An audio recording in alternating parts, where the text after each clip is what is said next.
aja aku bahas tentang IHSG malam hari ini. Nah, ini dia teman-teman, ini perjalanan IHSG selama 3 pekan terakhir.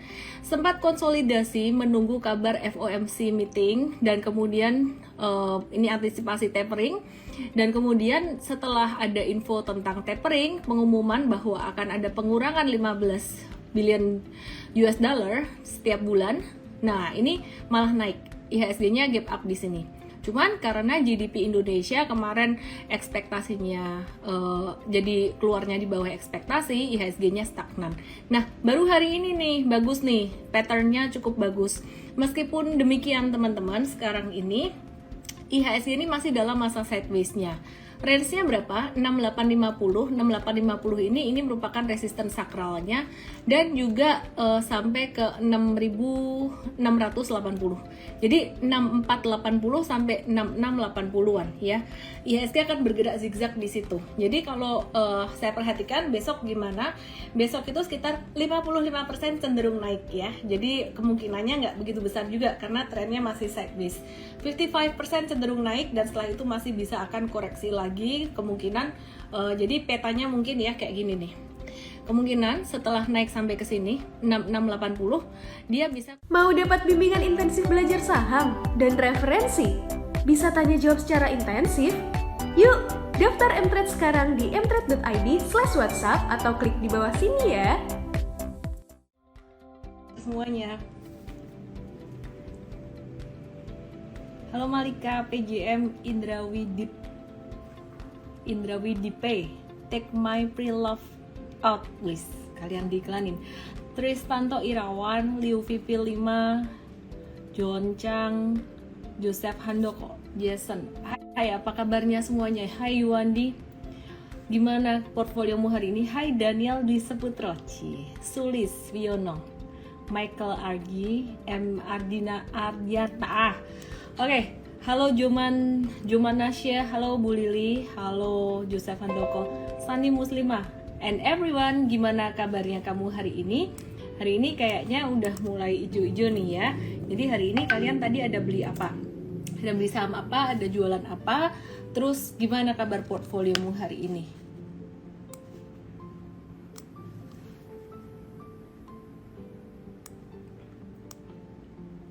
Selamat malam. Aku mau bahas IHSG. Kira-kira positif atau negatif ya? Bullish atau bearish kira-kira?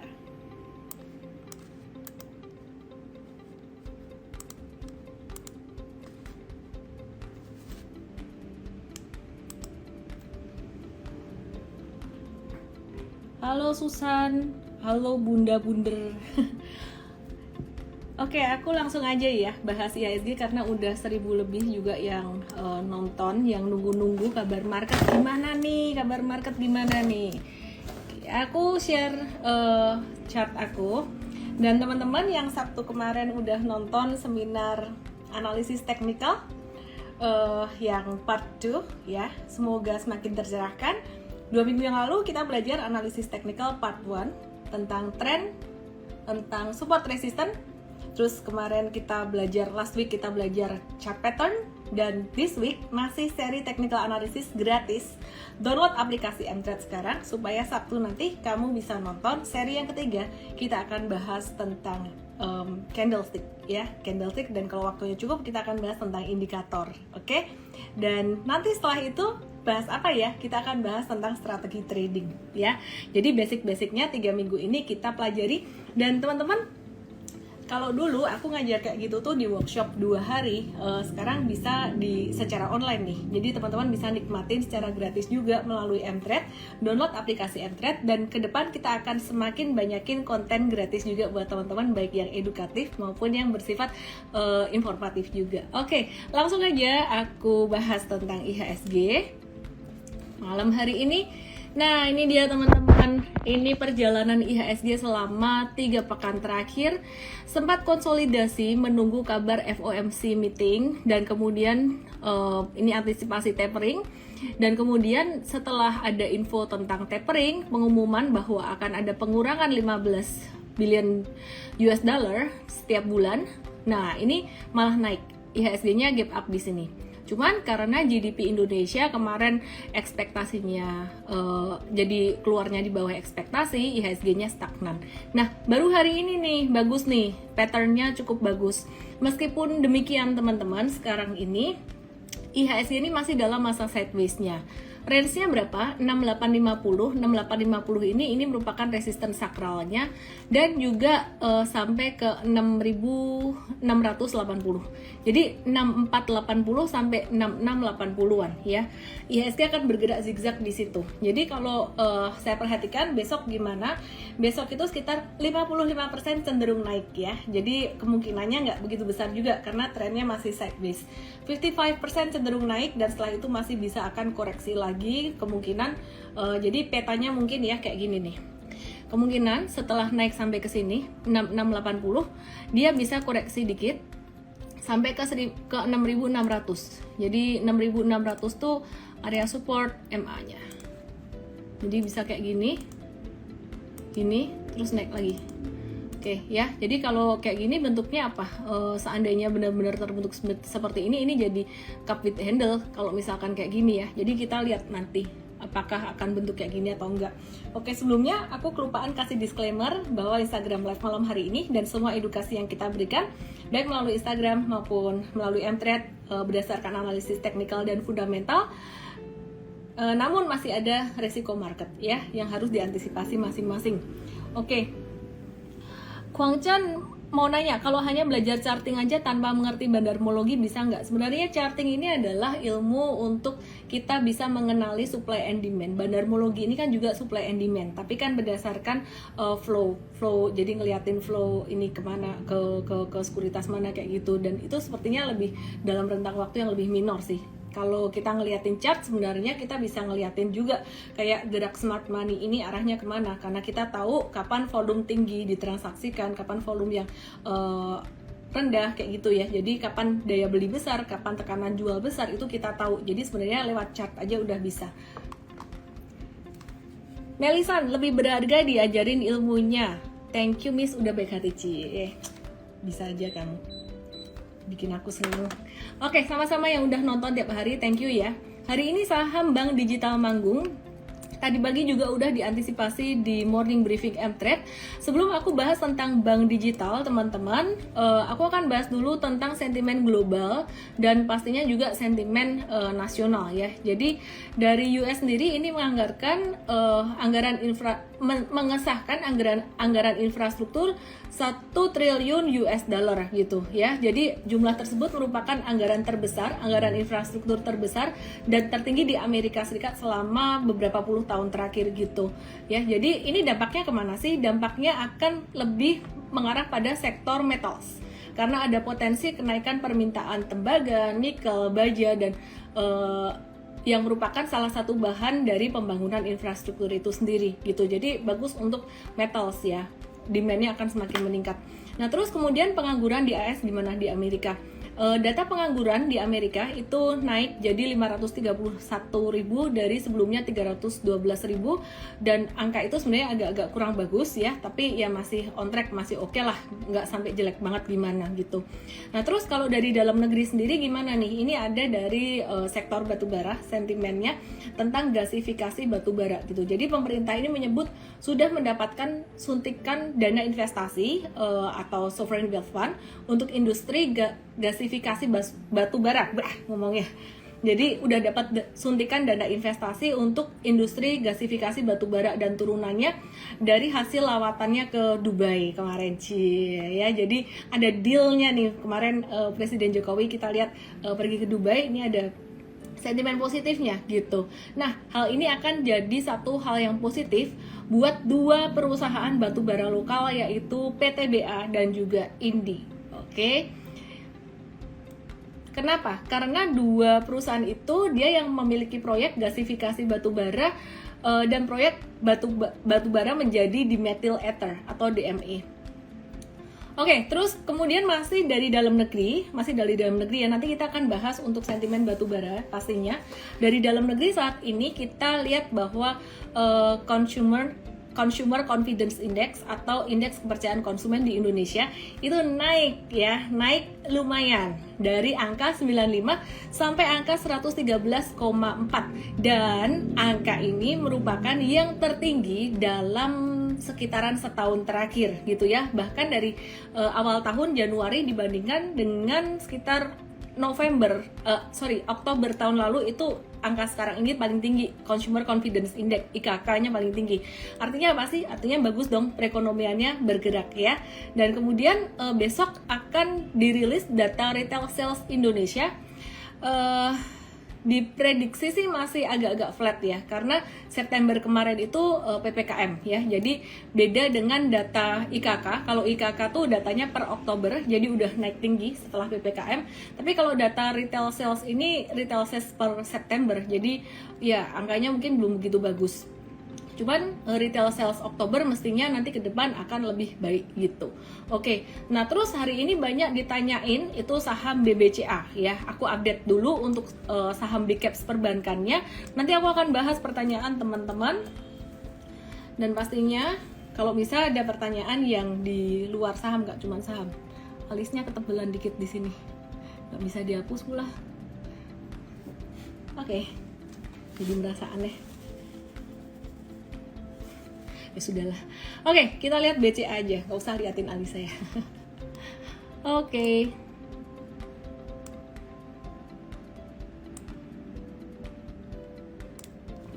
Ya, ini dia BCA. Setelah sekian lama terkonsolidasi BCA ini, ya ini aku pasangin Fibonacci, kebalik Fibonacci-nya yang satu di bawah, yang 0 di atas. Iya. Jadi nungguin dia ya, ini Fibonacci ini dia udah sempat retrace sampai angka 38,2 nya yang menjadi Fibonacci sakral selain 618, dan ini mengalami pantulan kayak gini. Terus what to expect dari BCA ini, tenang aja teman-teman, kalau yang investasi jangka panjang mah pegangan kenceng. Kalau tradernya gimana dong? Saya sih sebenarnya nggak expect BCA ini ditradingin ya, karena sayang hilang barangnya. Kalau yang udah dapat di harga 7.300-an ya di hold aja.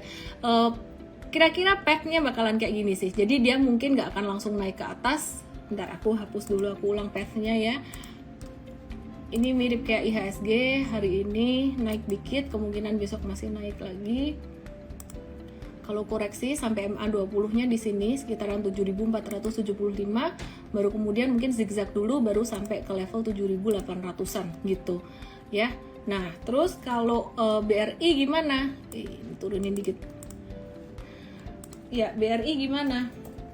Patternnya yang paling menarik BCA, BRI, BBNI. Kalau BMRI flat-flat aja, tapi juga secara fundamental bagus. Dia juga arahnya naik sih. Cuman kemarin diskonnya nggak begitu banyak. Nah, ini BRI tadi masih dikasih diskon teman-teman. Kemungkinan dia dalam beberapa hari ke depan ini juga bakalan menguat gitu. Nah, ini yang cakep BBNI. BBNI itu cakep banget, kenapa? Karena dia nurut banget sama MA20-nya, dan ini ada satu low, ada satu jurang di sini, dan ini mulai ngebentuk higher low kecil gitu ya. Jadi teman-teman yang sempat beli BCA, BRI, BNI, kalau untuk investasi sih tenang-tenang aja ya, nggak usah terlalu dipikirin. Misalkan beli 3 minggu yang lalu ada yang bilang, wah aku nyangkut di BCA mah nggak nyangkut, tenang aja, oke? Desut Jati, resiko tanggung dewe-dewe ya. Iya, kalau cuan juga cuan dewe-dewe. Big caps gimana Miss? Tolong dibahas ya, Mason.bell. Oke. Ya ini aku ngebahas big caps. Oke, big caps yang lainnya dari consumer goods sih story-nya masih sama, valuasinya masih murah, dan hari ini mulai mantul ya, kita wait and see aja. Beberapa hari ke depan rasanya juga masih bisa lanjut menguat gitu. Hari ini saham-saham teknologi kembali bergerak aktif. Aku akan bahas dulu saham apa ya enaknya ya, digital banking deh.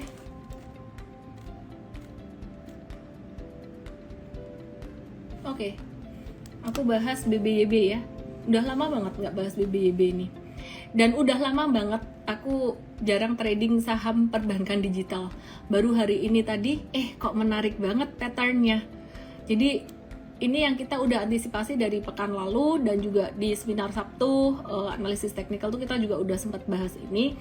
Terus hari ini dia breakout tuh pakai volumenya lumayan tinggi nih. Nah, jadi ini daya belinya juga lumayan oke. Story-nya sih masih sama sebenarnya sebagai perbankan digital yang growth-nya termasuk yang salah satu paling cepat ya. Ini dia ekspektasi technical sih dalam rentang waktu kurang dari sebulan kemungkinan bisa sampai 1850 ya selama dia bertahan di atas garis hitam ini. Nah, kalau BBYB sih masih sama sih sebenarnya story-nya. Dia menarik, Bank Newcomers ini menarik karena dia punya ekosistem dari Ant Financial gitu ya. Jadi anak usahanya dari ya Alibaba Ant Financial gitu. Jadi dianggap cukup kuat lah, tinggal nyontek aja ke Ant Financial-nya gitu. Terus kemudian kita mau lihat lagi untuk perbankan digital yang lainnya, pastinya yang gak kalah keren ekosistemnya, yaitu dengan ekosistem dari Gojek Tokopedia yang saat ini jadi salah satu yang terbesar, ekosistem yang terbesar di dunia teknologi. Nah, hari ini kita lihat juga Arto sempat tertahan konsolidasi selama beberapa hari di 15.475. Dia berpotensi untuk naik atau menguji resisten sampai 16.650. Kemungkinan besar besok bisa gitu. Terus kurang dari 1 bulan disclaimer juga kalau dia masih kayak gini masih oke ya, nggak ada breakdown atau gimana, dia akan bisa sampai ke 18.425. Disclaimer juga teman-teman, di sini kita ngelihat volumenya bagus ya, kemarin sempat agak-agak turun, tapi di sini hari ini ditutup dengan sangat bagus sekali gitu ya. Oke, aku akan lihat di Mtrade, aku akan lihat ya Arto gimana. Masih hold sih, Artonya masih hold. Jangka menengah untung 25%, yang beli di bawah masih hold. Ini sempat di tektok kayaknya jangka pendeknya. Nah, ini sempat tektok, sempat profit taking dan buyback lagi untuk ya jangka pendeknya si Arto ini ya. Jadi punya di bawah sini sempat jualan, terus kemudian buyback lagi di sini kayaknya Mtrade kemarin. Oke, terus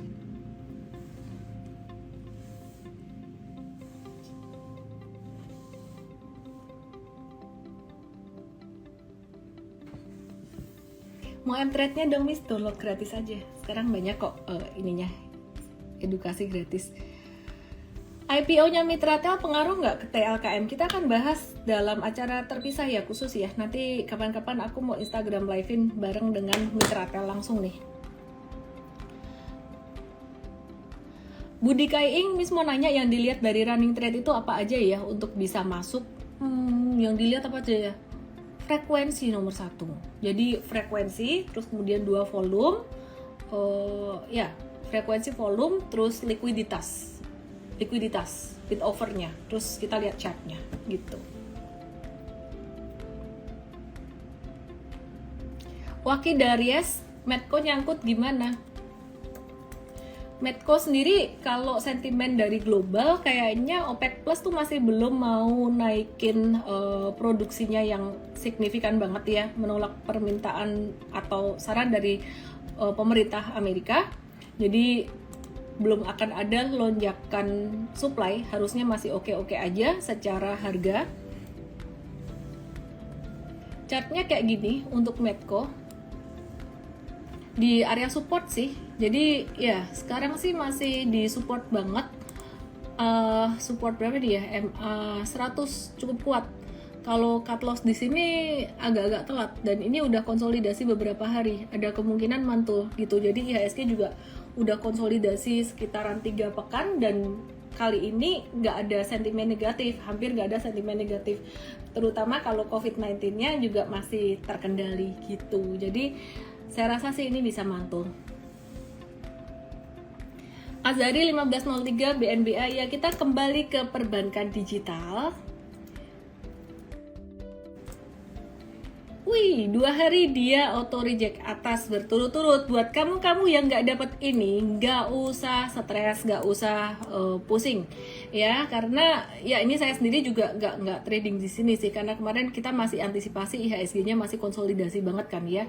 Jadi kita memperhitungkan risiko IHSG dan ya BNBA ini kenapa kita kemarin nggak entry, kita memilih untuk wait and see karena memang sebelumnya kita trading sebelumnya dia sering banget ngekor kayak gini nih. Jadi kalau untuk masuk ke sini pun hanya untuk trading jangka pendek aja gitu. Sementara sih kayak gitu dulu. Meskipun kemarin naik volumenya tinggi ya. Jadi karena sering ekor ya, ini juga di sini volumenya juga tinggi, tapi terus dibanting gitu. Jadi ya teman-teman yang udah cuan di BNBA sebaiknya siap-siap profit taking, dan yang belum masuk jangan dikejar deh ya. Jadi nanti pasti juga akan ada koreksinya.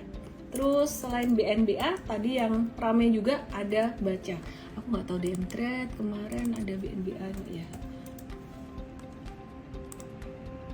Oh enggak, baca.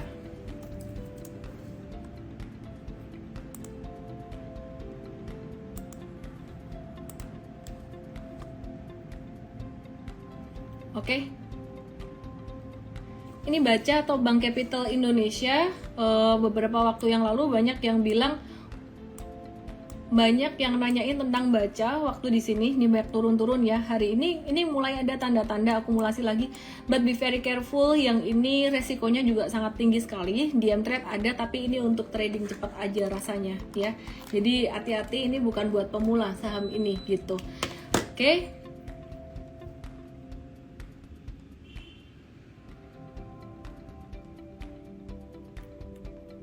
Fanny 072, Cielen mau nanya tentang infrastructure bill 1,2 triliun US itu efeknya ke kita apa ya? Tadi udah aku bahas sih, efeknya lebih pada saham metals, perusahaan metals ya, permintaan metals cenderung akan meningkat begitu. TJ 382004, thank you Miss BBB cuan, thanks to our team dan to our system juga di Mtrade ya, thanks to our team coach. Bintang jatuh, Miss Agro belum naik kenceng ya, kalian cek ya.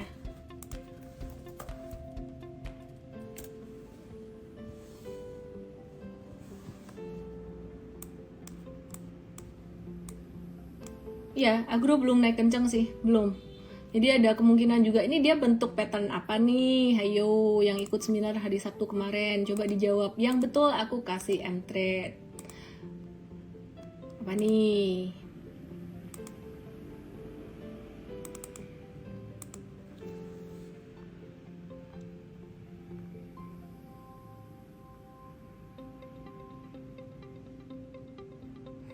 Budi 1530 setiap hari nonton dan komen, belum pernah dapat Mtrade. Semoga hari ini beruntung ya wes. Mtrade 7 nama email WhatsApp ya Budi. Oke, ini pattern apa guys? Bapak Ibu kawan-kawan, inverse head and shoulders artinya apa? Artinya apa inverse head and shoulders ini? Nanti aku akan pilih 3 orang yang jawabannya benar. Double bottom, bukan double bottom, Niki bukan double bottom. Finander.Immanuel, Jovi Wijaya, Angga Kusmanto. Ya, DM saya MT7 nama email WhatsApp. Ini tanda pembalikan arah naik. Dia resisten atau targetnya sih segini, tapi ya nggak harus dicapai. Target itu tidak harus dicapai. Dan kalau dia kecapai pun belum tentu kita harus jualan di situ. Maksudnya gimana? Target belum tentu dicapai. Kadang sebelum kena target udah keluar candle reversal ya, swing trader harus jualan. Tapi kadang-kadang bisa juga pas di target itu candlenya justru candle bullish. Jadi ini yang akan dibahas di seminar hari Sabtu nanti. Kalau candle bullish pas kena target atau resisten justru malah tahan ya, di hold dulu gitu sampai keluar candle kecil. Oke, jadi ini targetnya sih di angka 2440 untuk agro. Jadi kemungkinan kalau misalkan breakout, besok confirm breakout ke arah itu. Apakah pattern ini bisa 100% jalan? Bisa nggak pattern ini failed? Bisa. Patternnya bisa failed. Nah sebenarnya lebih bagus patternnya kayak ini nih. Kayak kemarin yang kita pelajari di seminar Sabtu ya, harusnya tuh patternnya di belakang-belakang ini tuh volumenya makin naik. Ini volumenya makin naik. Ijo-ijo ini volumenya makin naik gitu. beda dengan ya ini sayangnya ini agak-agak turun justru ya, jadi kecil dibandingin yang hijau ini. Jadi di sini harusnya volumenya makin naik, itu tanda bagus. Kita lihat besok, oke?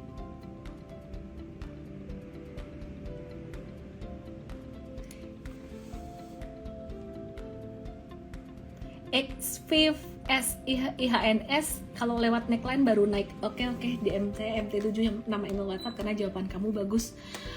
Baca pattern itu bagusnya dari kapan, Miss? Handbrings.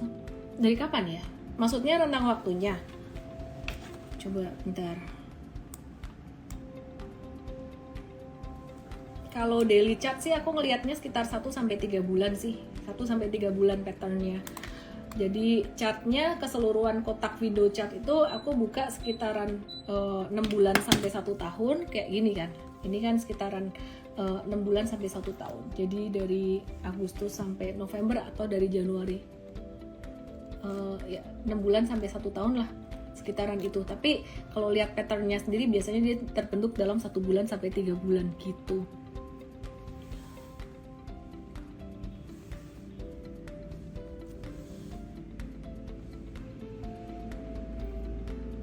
Oke teman-teman, ada seminar gratis juga buat kamu-kamu yang baru mau belajar saham untuk pemula, pengen tahu strategi swing trading, strategi trend following, strategi investing.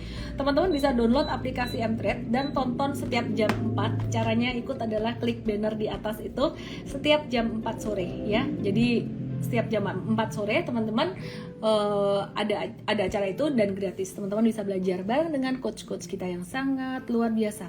Dan setiap hari Rabu itu 6:30 ada kelas kripto, hari Minggu jam 4 ada kelas kripto. Kalau yang ini untuk VIP, oke ya.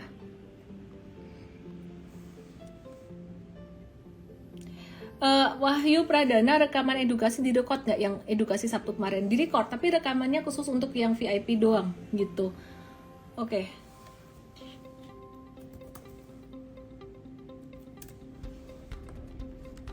SMRA gimana nih? Udah breakout ya? Dijawab sendiri ya. Kalau kayak gini kira-kira udah breakout belum?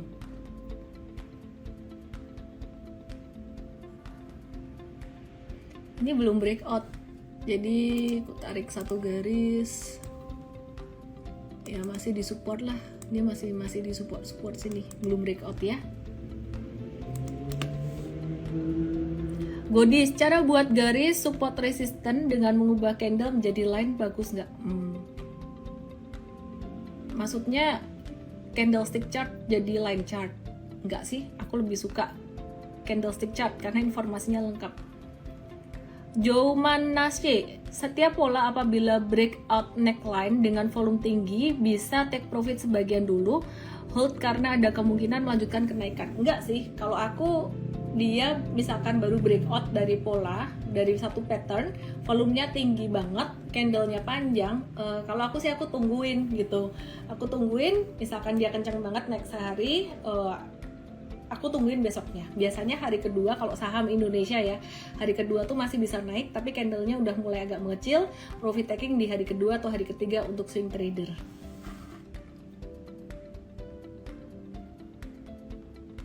Santoso Hendru, chart hijau disertai volume tinggi bisa jadi patokan untuk beli nggak? Tergantung dia kenaikan hari pertama atau hari kedua, dia dekat dengan resisten atau baru breakout dari support. Kalau dia udah dekat dengan resisten sebaiknya jangan. Contohnya kan tadi kayak ada saham apa sih BNBA, udah chart tinggi, volume tinggi juga tapi udah hari kedua, jangan dikejar. Dolby, Miss untuk swing menentukan jual atau hold berarti nunggu candle yang terbentuk hari ini? Nggak juga, kita real time sih, jadi pas real time dia mulai aktif-aktif gitu, misalkan di supportnya mesti ngelihat pattern juga. Biasanya pattern yang aku suka tuh kayak flag atau pennant kayak gitu, atau channel, bullish channel kayak gitu ya. Jadi pas di area support terus dia mulai aktif, kita beli gitu. Jualannya kapan? Jualannya ya ketika candlenya udah mulai mengecil atau keluar ekor di atas, dan itu real time di update di Mtrade semuanya. Christian Johan, kalau line chart yang jarum nanti nggak kelihatan. Oke. Relika, Miss loss terbesar berapa? Aduh, loss terbesarku mau cerita saham atau kripto nih. Kalau di saham loss terbesarku di tahun 2008 waktu itu. Sebenarnya 2018 sempat besar juga tapi secara nominal bukan secara percentage. Kalau secara percentage paling gede 2008 waktu itu gitu. Jadi sampai sekitaran 50%, 40-50%an dari total portfolio. Terus ya pernah di kripto juga loss gede, lumayan sih. Tapi naik turunnya ya lumayan, udah balik lagi gitu. Jadi ya anyway, dari situlah saya belajar, dari situlah saya bisa sharing ke teman-teman semuanya. Dari situlah muncul ilmu kalau beli saham atau kripto nominalnya sama atau masuk setengah dulu kayak gitu. Ya, dari situlah saya menyadari pentingnya start small dan belajar dulu, diversifikasi 5 sampai 10 saham atau 5 sampai 10 koin gitu. Pertanyaan bagus dari M Fatur RK, DM saya MT7 nama email WhatsApp. Apa indikator saham disebut dengan blue chip, second liner atau gorengan? Ya ini sebenarnya nggak ada di Bursa Efek Indonesia tuh, mereka nggak pilih kasih, nggak berbeda-bedakan ya. Jadi ini blue chip, ini yang nomor 2, ini yang nomor 3. Ini sebenarnya istilah dari investor atau trader retail aja kayak kita ya. Jadi kalau bisa dibilang blue chip adalah 10 atau 15 perusahaan yang punya kapitalisasi terbesar. Kapitalisasi itu apa sih sebenarnya? Kapitalisasi adalah jumlah saham yang beredar dikalikan dengan harga saham. Ya, jadi pastinya semakin banyak jumlah saham yang beredar dan semakin mahal harga saham itu akan ngedongkrak kapitalisasi. Jika satu perusahaan dia nggak ada nerbitin saham baru, dia nggak ada melakukan stock split, tapi terus dia tahu-tahu naik terus kapitalisasinya sampai jadi yang tertinggi. Berarti apa dong yang dorong naik? Harga sahamnya naik terus bisa jadi big caps, itu yang pertama. Kemudian yang kedua yang disebut dengan second liner adalah, ini definisi saya ya, perusahaan yang dia punya market cap itu sekitaran 20 terbesar ke bawah lah gitu, atau di luar LQ45. Kemudian yang ketiga, kalau saham gorengan, wah itu beda lagi. Gorengan artinya adalah perusahaan yang fundamentally nggak bagus, fundamentalnya masih struggle, dan dia likuiditasnya kecil, kemudian dia gerak naik dan turun cepat. Karena, nah ini alasannya yang penting, karena ada investor atau ada orang smart money yang dia sengaja memanipulasi harga. Masalahnya alasan ini kan yang susah dipahami. Orang itu beli karena benar-benar tertarik untuk investasi atau mau manipulasi, kan kita nggak ngerti. Jadi jangan sembarangan sebut satu saham gorengan. Yang jelas kalau likuiditasnya kecil, bid offernya terlalu kecil, hati-hati, jangan masuk di situ. Apalagi kalau bid offernya sering dari tipis sekian ribu atau sekian ratus aja tiba-tiba jadi puluhan ribu, bahkan jadi ratusan ribu, tiba-tiba jump. Volume di chartnya juga tiba-tiba lompatnya kenceng banget. Terus di grafik sering banyak keluar ekor-ekor candlenya, jadi habis naik banting turun, habis naik banting turun. Hati-hati dengan saham-saham seperti itu. Saya nggak sebut itu gorengan, tapi hati-hati dengan portfolio Anda bisa jadi gosong.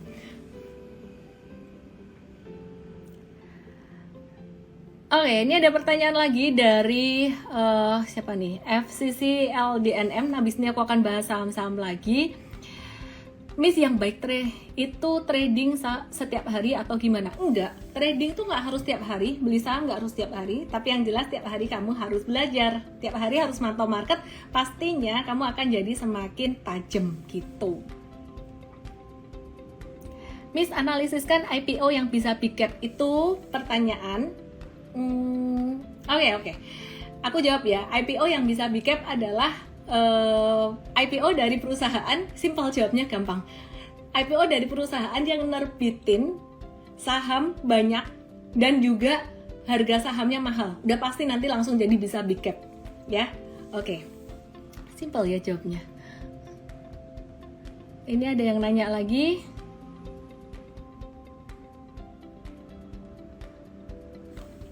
Target akhir tahun berapa, Miss? Taruhan yuk, wek. Aku 6.900, Dian Cundoko. Kok lucu toh? Oke. Taruhan apa nih? Taruhan bakso. Mari kita lihat composite. 6.900. Mari kita lihat akhir tahun. Lucu. Ya, ini chart IHSG. Sementara November ini masih di angka 6.700. Aku lihat masih konsolidasi. Ini udah tanggal 8 November, kemungkinan konsolidasi. Akhir tahun 6.900 tuh berarti di sini ya Bu ya. Dari mana angka 900? Dapat dari mana?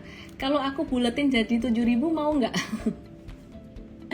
Anyway, nggak penting lah IHSG mau kemana, yang penting saham-saham kita cuan gitu ya. Jadi Desember secara statistik sekitar hampir 100% ya, hampir 100% dalam sekitaran 10-15 tahun terakhir tuh market ditutup hijau. Oke, Dian Cundoko, thank you.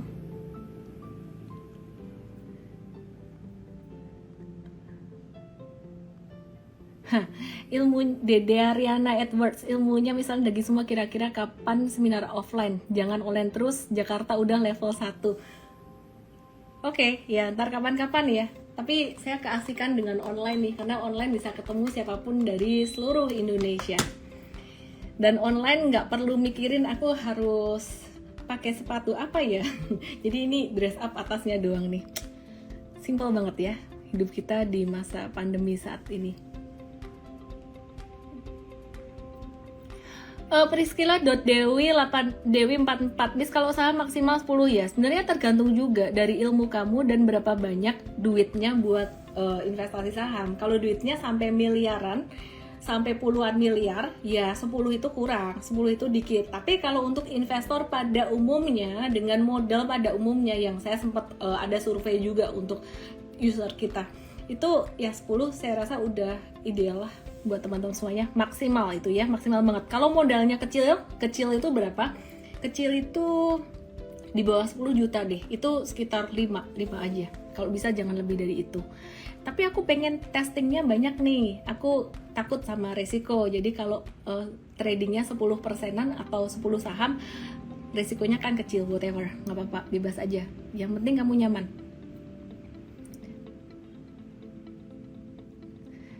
Priscilla.dewi 44, cut loss-nya berapa persen yang ideal? Swing trading ideal sekitar 5-7%, untuk trend follower atau super trader sekitaran 10%, tapi kadang bisa kurang dari itu, kadang bisa lebih dari itu. Dan itu yang aku sebut tadi mathematical stop loss. Mathematical itu berdasarkan percentage ya, jadi untuk melindungi portfolio kita. Tapi kadang-kadang kita juga bisa kena technical stop loss. Jadi belum kena 5% udah cut loss, kenapa? Ya udah kelihatan breakdown, udah kelihatan mau bentuk lower high kayak gitu.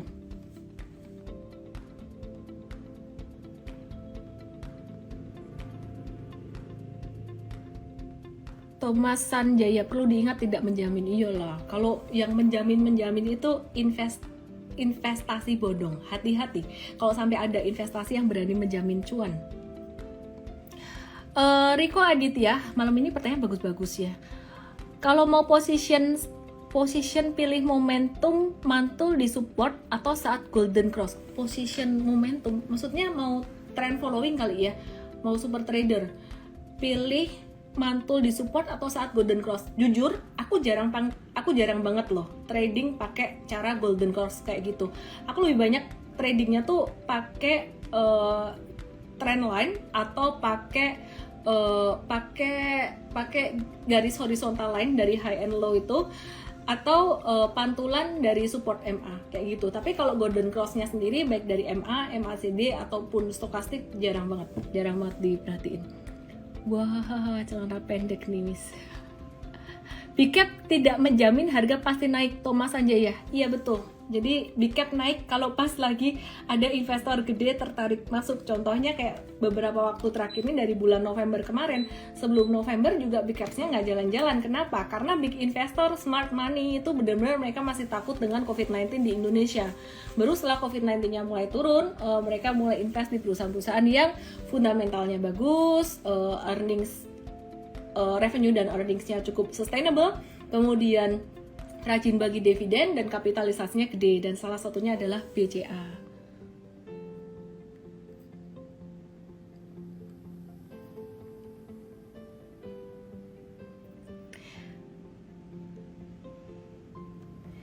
Ini Miss aku baru banget mau belajar Linwe 2706. Ada cara atau langkah awalnya? Langkah pertama, download Mtrade sekarang. Besok jam 4 pantengin, nonton seminar jam 4 itu khusus untuk pemula. Dan yang nggak pemula mau nonton boleh juga sih. Ngajarin tentang strategi dasar trading gitu. Terus rajin nontonin Instagram live aku tiap hari kalau mau yang gratis-gratis. Terus di Mtrade juga mulai banyak konten gratis juga sekarang gitu ya. Oke, jadi nggak harus beli juga. Tapi kalau mau beli, teman-teman ya akan dibimbing lebih intensif gitu. Secara real time. Oke, Linwe 2706 karena kamu udah bantu aku ingetin teman-teman semuanya. DM saya MT7 nama email WhatsApp. Oke ya. Dapat M3 7 hari. Miss, window dressing biasanya tanggal berapa sampai berapa? Pincen Margareta, bagus-bagus ya pertanyaan malam hari ini. Window dressing tuh nggak perlu ditanggalin, itu adalah sentimen di akhir tahun di mana emiten dan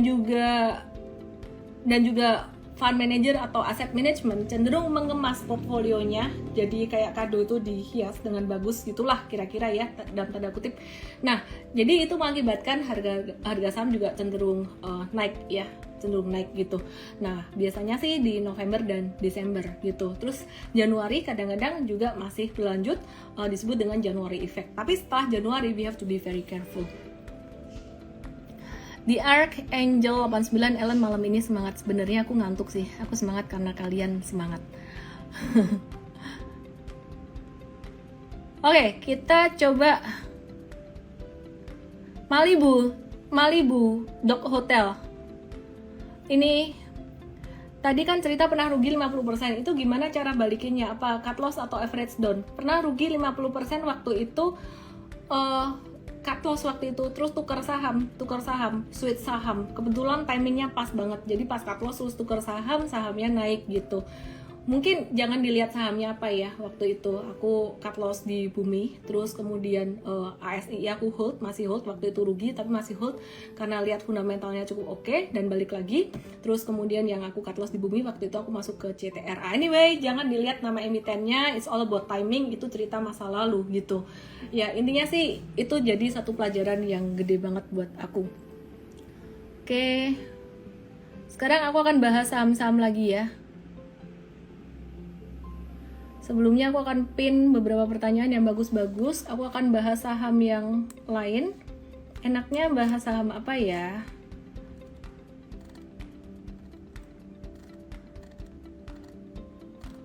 Oh iya, ini still need to be confirmed. Masih perlu dikonfirmasi MSCI pada November 2021 ini. Untuk semi-annual preview rencananya akan diumumkan pada tanggal 12 November besok. Kemungkinan nggak ada perubahan, jadi untuk Februari 2022 itu ada minor review. Arto itu merupakan satu kandidat yang cukup kuat. Kemudian untuk major review Mei 2022, AMRT dan MTK potensi ditambahkan gitu ya. Still need to be confirmed ya teman-teman ya. Terus dari Doit ini chartnya cukup menarik juga, tapi kita udah ada ini jadi kita nggak beli ini Doit. Dari Doit sendiri ini ada sentimennya jangka pendek ini ya, jangka pendek atau jangka panjang ya. Grup North Star ini akuisisi tambang tembaga 710 miliar yang ya grup North Star punya Pak Patrick Waluyo ya. Jadi rencana mengakuisisi 51% ya. PT Delta Dunia Makmur atau Doit ini rencana akuisisi 51% saham Indolocal Limited gitu dari Asianet Resources Limited gitu. Anyway, Doit akan memperoleh 51% interest dari anak perusahaan ini. Oke, kita lihat chartnya Doit gimana.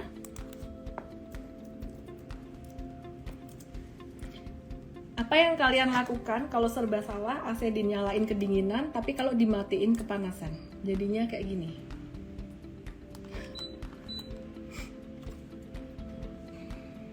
Doit udah naik, jangan dikejar. Dia bakalan dalam jangka pendek itu ketahan area resisten dulu di sini ya. Dia bakalan konsolidasi dikit, kemudian nanti bisa baru setelah beberapa hari mungkin baru bisa naik lagi sampai ke 330 gitu.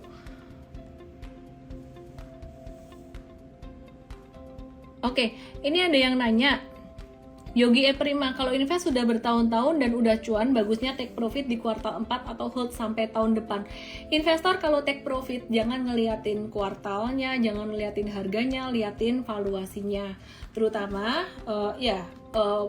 valuation bandnya. Jadi untuk perusahaan yang untung biasa kita pakai PE, terus untuk perbankan kita pakai PBV, terus kemudian kalau untuk properti pakai PBV juga dan juga pakai RNAV, itu dilihat bandnya atau pitanya selama bertahun-tahun ya. Jadi kalau dia udah di atas, aku ingat banget waktu itu CTRA yang aku beli di 2008 itu dia RNAV dan PBV-nya tuh di bawah rata-rata, di bawah standar deviasi -1, di bawah rata-rata dan di bawah standar deviasi -1. Terus 2013 dia udah di atas standar deviasi +2 gitu. Jadi itu udah waktunya untuk jualan. Be very careful untuk itu. Oke, kira-kira itu aja sih teman-teman. Henry Chan 168 BCA mau bagi dividen apa masih bagus untuk trading karena udah tinggi banget. Aku lebih prefer BCA untuk disimpan aja.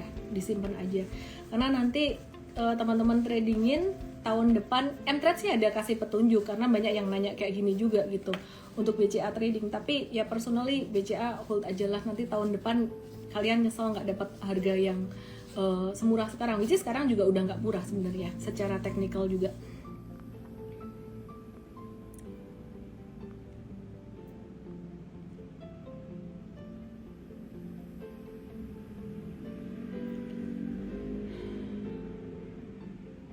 Oke, udah itu aja ya teman-teman ya. Jangan lupa teman-teman kalau mau join Mtrade VIP, teman-teman tinggal klik link di bio dan sepertinya ada promo di bulan November ini ya. Semoga bisa bermanfaat buat teman-teman yang baru mau mulai belajar. Dan teman-teman kalau mau bergabung sebagai tim Mtrade, sebagai coach atau sebagai trader, boleh langsung kirim aplikasinya atau apply ke mtrade.id/coach. Boleh juga DM ke saya, tanya petunjuknya gimana. Ini satu pertanyaan terakhir yang aku jawab dari Uya06. Saran saham yang masih under value untuk Bindres dong. Yang under value ya masih kalau properti aku masih suka BSDE, kemudian dari consumer good ICBP, Indofood, HMSP, GGRM dan Unilever. Tapi kalau diminta pilih satu dari consumer good itu aku pilih ICBP. Indofood sih oke juga valuasinya, tapi entah kenapa pokoknya aku suka ICBP lah. Ntar aku jelasin di seminar Sabtu aja atau kesempatan terpisah. Semoga bisa bermanfaat buat semuanya. Selamat malam, selamat beristirahat, dan jangan lupa share video ini buat teman-temanmu biar teman-temanmu juga terbantu. Download Mtrade-nya ya, gratis. Sabtu kita ketemu di seminar technical analysis gratis. Dan buat kamu-kamu yang baru mau mulai belajar pemula, download Mtrade gratis jam 4 sore besok, ikut seminar pemula ya. Jadi klik bannernya ada tuh, seminar pemula jam 4 sore. Thank you semuanya. Dadah dulu dong. Chan Rahmadi sudah yakin tahun depan bakalan bullish, Miss. 60% tuh gede loh ya, karena COVID-19-nya udah membaik dan Indonesia ekonominya recovery. Jadi big investor bakalan ngelirik Indonesia instead of China yang udah kepanasan. Thank you, dadah. Jangan lupa download aplikasi Mtrade di Android dan nikmati edukasi premium sekarang.